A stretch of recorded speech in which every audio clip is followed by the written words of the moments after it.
ഞാനിന്ന് തയ്യാറാക്കിയിരിക്കുന്നത് ഈ ചിക്കൻ കൊണ്ടൊരു റോസ്റ്റാണ് കേട്ടോ. സാധാരണ നമ്മൾ എഗ്ഗൊക്കെ വെച്ചിട്ട് മുട്ട റോസ്റ്റൊക്കെ തയ്യാറാക്കാറുണ്ടല്ലോ. അപ്പോൾ അതിനേക്കാളും നല്ല ടേസ്റ്റി ആയിട്ട് നല്ല എരിവോട് കൂടി നല്ല സ്പൈസിയൊക്കെ ഇഷ്ടപ്പെടുന്നവർക്ക് ട്രൈ ചെയ്ത് നോക്കാൻ പറ്റുന്ന കിഡിലും ടേസ്റ്റുള്ള ഒരു റോസ്റ്റാണിത്. അതെങ്ങനെ തയ്യാറാക്കിയിരിക്കുന്നത് എന്നുള്ളത് വീഡിയോ സ്കിപ്പ് ചെയ്യാതെ മൊത്തത്തിൽ കണ്ടു നോക്കണേ. വീഡിയോയിലേക്ക് കടക്കുന്നതിന് മുമ്പ് തന്നെ ലൈക്ക് ബട്ടൺ ഒന്ന് പ്രസ് ചെയ്യാൻ മറക്കരുത്. അതിനുശേഷം സബ്സ്ക്രൈബ് ചെയ്യാത്തവരാണെങ്കിൽ ഒന്ന് സബ്സ്ക്രൈബ് ചെയ്ത് സപ്പോർട്ട് ചെയ്യുകയും ചെയ്യണേ. ആ തൊട്ടടുത്ത് കാണുന്ന ബെല്ലൈക്കണും കൂടി ഒന്ന് പ്രസ് ചെയ്യണേ. എന്നാലാണ് ഞാൻ പുതിയ വീഡിയോസൊക്കെ ഇടുമ്പോൾ നിങ്ങൾക്ക് നോട്ടിഫിക്കേഷൻ കിട്ടുകയുള്ളൂ. അപ്പോൾ നമുക്ക് പെട്ടെന്ന് തന്നെ വീഡിയോയിലേക്ക് കടക്കാം. അതിന് വേണ്ടിയിട്ടൊരു പാൻ വെച്ചിട്ടുണ്ട്. അതിലേക്ക് ഒരു ടേബിൾ സ്പൂൺ വെളിച്ചെണ്ണയാണ് ഒഴിച്ച് കൊടുക്കുന്നത്. അപ്പോൾ ഈ ഒരു റെസിപ്പി വെളിച്ചെണ്ണയിൽ തയ്യാറാക്കുന്നതായിരിക്കും ഏറ്റവും ടേസ്റ്റും കൂടുതൽ ഉണ്ടാവുക. അപ്പം വെളിച്ചെണ്ണ പറ്റാത്തവരാണെങ്കിൽ ഓയിൽ ചെയ്തോളൂ, കുഴപ്പമൊന്നുമില്ല. പിന്നെ കുറച്ച് വലിയ ജീരകം ഇട്ട് കൊടുക്കുന്നുണ്ട്, മുഴുവനോടെ ഉള്ളത് ഇട്ട് കൊടുക്കുന്നുണ്ട്. ഇതൊന്നും ഒരുപാട് കൂടുതലായി പോകണ്ട. ഒരു 150 ഗ്രാം ചിക്കനാണ് ഞാൻ തയ്യാറാക്കുന്നത്. അതിനുള്ള അളവാണ് ഈ പറഞ്ഞിരിക്കുന്നത് കേട്ടോ. പിന്നെ അതിലേക്ക് കുറച്ച് ഉലുവ കൂടി ഇട്ട് കൊടുക്കാം. ഒരു 1/4 ടീസ്പൂൺ മാത്രം മതിയാവും.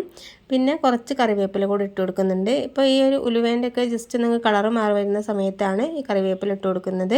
പിന്നെ അതിലേക്ക് ഇഞ്ചി, വെളുത്തുള്ളി, പച്ചമുളക് ചതച്ചത് ഇട്ട് കൊടുക്കുന്നുണ്ട്. ഒരു 2 പച്ചമുളകാണ് ഞാൻ ചതച്ചെടുത്തിട്ടുള്ളത്. 3 കൂടി ഒരുമിച്ച് ചതച്ചെടുത്താൽ മതിയാവും. അപ്പോൾ ഒരുപാട് കൂടുതൽ ഇട്ട് കൊടുക്കണ്ട കേട്ടോ. ഇനി ഇതിൻ്റെ പച്ചമുളക് മാറുന്നത് വരെ ഒന്ന് വഴറ്റിയെടുക്കാം.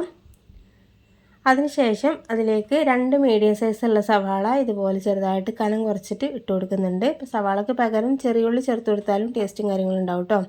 ഞാനിതിലേക്ക് സവാളയാണ് ഇട്ട് കൊടുക്കുന്നത്. ഒരു മീഡിയം സൈസുള്ള 2 എണ്ണം മതിയാവും കേട്ടോ. ഒരു കറക്റ്റ് അളവ് തന്നെയാണ്. പിന്നെ അതിലേക്ക് ആവശ്യത്തിനുള്ള ഉപ്പ് ചേർത്ത് കൊടുക്കുന്നുണ്ട്. അപ്പോൾ നമുക്ക് ഉള്ളി നല്ല രീതിയിൽ പെട്ടെന്ന് തന്നെ വഴണ്ടി കിട്ടാൻ വേണ്ടിയിട്ട് ആണ് ഉപ്പ് ചേർത്ത് കൊടുത്തിട്ടുള്ളത്. നല്ല രീതിയിൽ ഒന്ന് മിക്സാക്കി കൊടുക്കുന്നുണ്ട്. മിക്സാക്കിയതിന് ശേഷം ഒന്ന് അടച്ച് വെക്കുന്നുണ്ട് കേട്ടോ. 5 മിനിറ്റ് നേരം നമുക്കൊരു മീഡിയം ഫ്ലെയിമിൽ വെക്കുന്ന സമയത്ത് ഈ ഒരു ഉള്ളിയൊക്കെ കുക്കായിട്ട് നല്ല രീതിയിലൊന്ന് വാടി കിട്ടിക്കോളൂ കേട്ടോ. അപ്പോൾ നല്ല രീതിയിൽ വാടിയാലാണ് ഈ ഒരു റോസ്റ്റിന് നല്ല ടേസ്റ്റും കാര്യങ്ങളും കിട്ടുക. ഉള്ളി കടിക്കുന്ന രൂപത്തിലാണെങ്കിൽ കറക്റ്റായിട്ട് ടേസ്റ്റും കാര്യങ്ങളും കിട്ടില്ല കേട്ടോ. അപ്പോൾ 5 മിനിറ്റിന് ശേഷം അടപ്പൊക്കെ തുറന്ന് നോക്കുന്ന സമയത്ത് ഇതുപോലെ നല്ല രീതിയിൽ വഴഞ്ഞ് കിട്ടിയിട്ടുണ്ട്. നമുക്കൊന്നുകൂടി എന്തെങ്കിലും മിക്സാക്കി കൊടുക്കാം. അപ്പോൾ ഇതുപോലെ നല്ലപോലെ ഒന്ന് വഴഞ്ഞ് കിട്ടാലാണ് ടേസ്റ്റും കാര്യങ്ങളും കിട്ടുക എന്നുള്ളത് പ്രത്യേകം ശ്രദ്ധിക്കണം കേട്ടോ. പെട്ടെന്ന് തന്നെ മസാല ഒക്കെ ചേർത്ത് കൊടുക്കുകയാണെങ്കിൽ ഉള്ളി പിന്നെ ഒന്ന് വഴഞ്ഞ് കിട്ടാനായിട്ട് ബുദ്ധിമുട്ടായിരിക്കും. ആദ്യം തന്നെ നല്ല രീതിയിൽ കുക്ക് ചെയ്തെടുക്കണം. ഇനി അതിലേക്ക് മസാലപ്പൊടികൾ ചേർത്ത് കൊടുക്കാം. അതിന് വേണ്ടി കുറച്ച് മഞ്ഞൾപ്പൊടിയാണ് ഇട്ട് കൊടുത്തിട്ടുള്ളത്. പിന്നെ അതിലേക്ക് കുറച്ച് ചിക്കൻ മസാല ചേർത്ത് കൊടുക്കുന്നുണ്ട്. ഇനി എരിവിന് ആവശ്യമുള്ള മുളക് പൊടി ചേർത്ത് കൊടുക്കുന്നുണ്ട്. ഒരു ടേബിൾ സ്പൂൺ മുളക് പൊടി ഞാൻ ഇട്ട് കൊടുക്കുന്നുണ്ട്. ഒരു 3/4 ടേബിൾ സ്പൂൺ മല്ലിപ്പൊടി കൂടി ഇട്ട് കൊടുക്കാം. പിന്നെ അതിലേക്ക് കുറച്ച് ഗരം മസാലയാണ് കേട്ടോ ചേർത്ത് കൊടുക്കുന്നത്. അതിന് ശേഷം കുറച്ച് വലിയ ജീരകം പൊടിച്ചത് ചേർത്ത് കൊടുക്കുന്നുണ്ട്.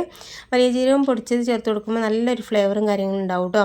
അപ്പോൾ ആദ്യം നമ്മൾ മുഴുവനോടെയുള്ള വലിയ ജീരകം ചേർത്ത് കൊടുത്തിട്ടുണ്ട്. പിന്നെ അവസാനമായിട്ട് ഇതുപോലെ പൊടിച്ചത് കൂടി ചേർത്ത് കൊടുത്തിട്ട് നമുക്ക് നല്ല രീതിയിലൊന്ന് വഴറ്റിയെടുക്കാം. ഇത്രയുള്ള മസാലപ്പൊടികൾ കേട്ടോ. ഇതിൻ്റെ ഒരു പച്ചമണം മാറുന്നത് വരെ നമുക്ക് നല്ല രീതിയിലൊന്ന് വഴറ്റിയെടുക്കണം. ഇപ്പോൾ നല്ല രീതിയിലൊന്ന് വഴറ്റി കിട്ടിയിട്ടുണ്ട് കേട്ടോ. എണ്ണയൊക്കെ തെളിഞ്ഞിട്ട് നല്ല സെറ്റായിട്ട് കിട്ടിയിട്ടുണ്ട്. ഈ ഒരു സമയം വരെ നമുക്കൊന്ന് മിക്സ് ചെയ്തെടുക്കണം കേട്ടോ. ഒരു ലോ ഫ്ലെയിമിൽ വെക്കുന്ന സമയത്ത് ഇതുപോലെ നമുക്ക് സെറ്റായിട്ട് കിട്ടിക്കോളും. ഇനി നമ്മൾ കഴുകി വൃത്തിയാക്കി വെച്ചിരിക്കുന്ന ചിക്കൻ ഇട്ട് കൊടുക്കുന്നുണ്ട്. അപ്പോൾ ഞാൻ പറഞ്ഞല്ലോ 150 ഗ്രാം ചിക്കനാണ് ഞാൻ എടുത്തിരിക്കുന്നത്. അപ്പോൾ കൂടുതൽ എടുക്കുന്ന സമയത്ത് അതിനുള്ള ഇൻഗ്രീഡിയൻസും കൂടി കൂടുതൽ എടുത്താൽ മതിയാവും. ചിക്കൻ ഇട്ട് കൊടുത്തിട്ട് നമുക്ക് നല്ല രീതിയിലൊന്ന് മിക്സാക്കി കൊടുക്കാം. ഈ സമയത്ത് വെള്ളമൊന്നും ചേർത്ത് കൊടുക്കണ്ട കേട്ടോ. ഇതുപോലെ ഈ ഒരു വെള്ളത്തിൽ കിടന്ന് തന്നെ നമ്മൾ ചിക്കനെ കുക്കാവുന്ന സമയത്തും ചൂടാകുന്ന സമയത്ത് തന്നെ ഇതിൽ നിന്ന് വെള്ളം ഇറങ്ങിക്കോളും. അപ്പോൾ ആ ഒരു വെള്ളത്തിൽ തന്നെ നമുക്ക് ഈ ഒരു ചിക്കൻ കുക്ക് ചെയ്തെടുത്താൽ മതി കേട്ടോ. വെള്ളം കൂടുതൽ ഒഴിച്ച് കൊടുക്കുകയാണെങ്കിൽ പിന്നെ കറക്റ്റായിട്ട് ടേസ്റ്റും കാര്യങ്ങളും കിട്ടില്ല. പിന്നെ അടിയിൽ പിടിക്കും എന്നുള്ള ടെൻഷനൊക്കെ ഉണ്ടെങ്കിൽ ഒരു 1/2 ഗ്ലാസ് വെള്ളം മാത്രം ഒഴിച്ച് കൊടുക്കാം. ഒരു മീഡിയം ടു ലോ ഫ്ലെയിമിൽ വെക്കുന്ന സമയത്ത് ഒട്ടും തന്നെ അടിയിലൊന്നും പിടിക്കാതെ നമുക്ക് സെറ്റായിട്ട് കുക്കായി കിട്ടിക്കോളൂ കേട്ടോ. ചിക്കനാണല്ലോ, നമുക്ക് പെട്ടെന്ന് തന്നെ കുക്കായി കിട്ടുകയും ചെയ്യുള്ളൂ.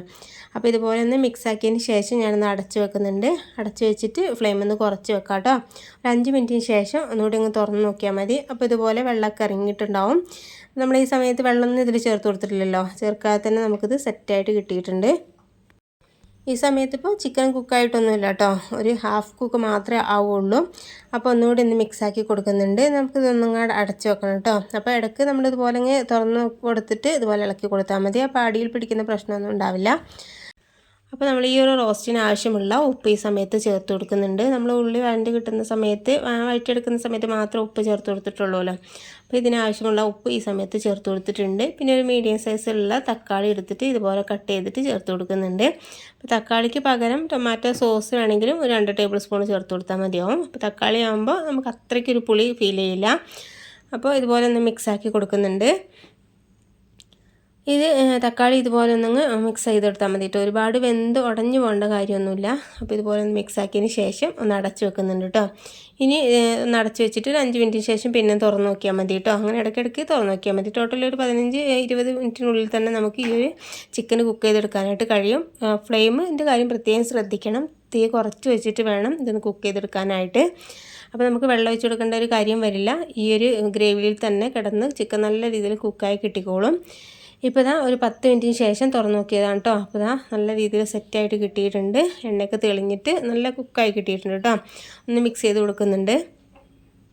ഇനി ഈ സമയത്ത് എരിവ് കുറവുണ്ട് തോന്നുകയാണെങ്കിൽ കുറച്ച് കുരുമുളക് പൊടി ചേർത്ത് കൊടുത്താൽ മതി കേട്ടോ. അപ്പോൾ ഞാൻ ഇട്ട് കൊടുത്ത മുളക് പൊടീൻ്റെയും പച്ചമുളകിൻ്റെയൊക്കെ ഒരു എരിവിന് തന്നെ നമുക്ക് കറക്റ്റായിട്ട് സെറ്റായിട്ട് കിട്ടിയിട്ടുണ്ട്. അപ്പോൾ ഞാൻ കുരുമുളക് പൊടി ഒന്നും ചേർത്ത് കൊടുത്തിട്ടില്ല കേട്ടോ. ഇനി ഫൈനലായിട്ട് കുറച്ച് മല്ലിയില കട്ട് ചെയ്തതും കുറച്ച് കറിവേപ്പിലയും കൂടി ഇട്ട് കൊടുക്കുന്നുണ്ട്. എന്നിട്ടൊന്ന് മിക്സാക്കി കൊടുക്കുന്നുണ്ട് കേട്ടോ. ഇനി നമുക്ക് ഫ്ലെയിം ഓഫ് ചെയ്യാം. ഈ ഒരു കറിവേപ്പിലയുടെയും ഒരു മല്ലിയിലേൻ്റെ ഒക്കെ ഫ്ലേവർ നല്ല രീതിയിൽ ഇറങ്ങി കിട്ടിക്കോളും. നല്ല ചൂടായി കിടക്കുന്ന ഒരു ഗ്രേവിയാണല്ലോ ഇത്. അപ്പോൾ പെട്ടെന്ന് തന്നെ അതിലേക്ക് അതിൻ്റെ ഒരു സ്മെല്ലും കാര്യങ്ങളൊക്കെ ഇറങ്ങിക്കോളും. ഒന്ന് മിക്സ് ചെയ്ത് കൊടുക്കുന്നുണ്ട്. ഇതൊരു 5 മിനിറ്റിന് ശേഷം സെർവ് ചെയ്താൽ മതി കേട്ടോ. അപ്പോൾ കറക്റ്റായിട്ട് നല്ല ഫ്ലേവറും കാര്യങ്ങളൊക്കെ കിട്ടിക്കോളും. അപ്പോൾ ഇത് ഇത്രയേ ഉള്ളൂ ഇന്നത്തെ എൻ്റെ വീഡിയോ. നിങ്ങൾക്ക് വീഡിയോ ഇഷ്ടപ്പെട്ടിട്ടുണ്ടെന്നുണ്ടെങ്കിൽ ലൈക്ക് ചെയ്യാനും പിന്നെ ഫാമിലി ഫ്രണ്ട്സിനൊക്കെ ഒന്ന് ഷെയർ ചെയ്യാനും മറക്കരുത്. അപ്പോൾ ചിക്കനൊക്കെ കൊണ്ടുവരുന്ന സമയത്ത് ഇതുപോലെ ഒന്ന് ട്രൈ ചെയ്ത് നോക്കിയിട്ട് ഫീഡ്ബാക്ക് അറിയിക്കാനും മറക്കരുത്. അപ്പോൾ നമുക്ക് പുതിയൊരു വീഡിയോയുമായിട്ട് വീണ്ടും കാണാം. Okay, thank